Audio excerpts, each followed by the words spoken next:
Sir पहिल्यांदा आमदार झाल्यानंतर तुम्ही तर गुड्डापूर तुम्हाला काय वाटतं आमदार? जत विधानसभा मतदारसंघाची निवडणूक झाल्यानंतर निकालानंतर मी मुंबईला गेलो होतो, परत गावी आलो आणि दानम्मा देवीच्या यात्रेच्या निमित्तानं देवीचं दर्शन घेण्याचा मला योग मिळाला।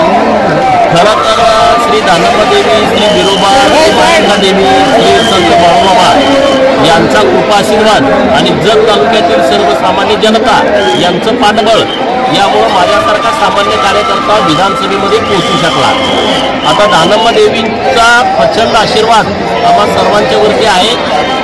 देवीकडे आम्ही हीच प्रार्थना केली की त्यांच्या आशीर्वादानं जत तालुक्यातला दुष्काळ कायमचा हद्दपार करण्याची शक्ती आम्हाला द्यावी।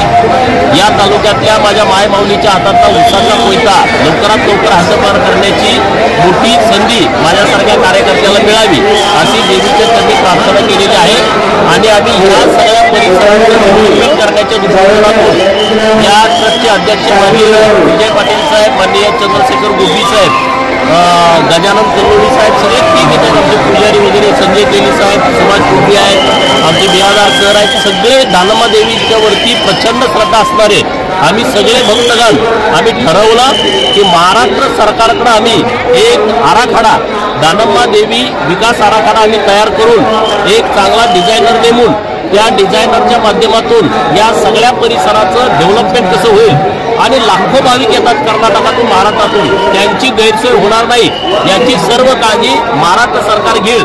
त्याचा एक प्रतिनिधी सरकारचा म्हणून मी तिथं पाठपुरावा करेन हा शब्द मी या यात्रेच्या निमित्तानं सर्वांना देतो।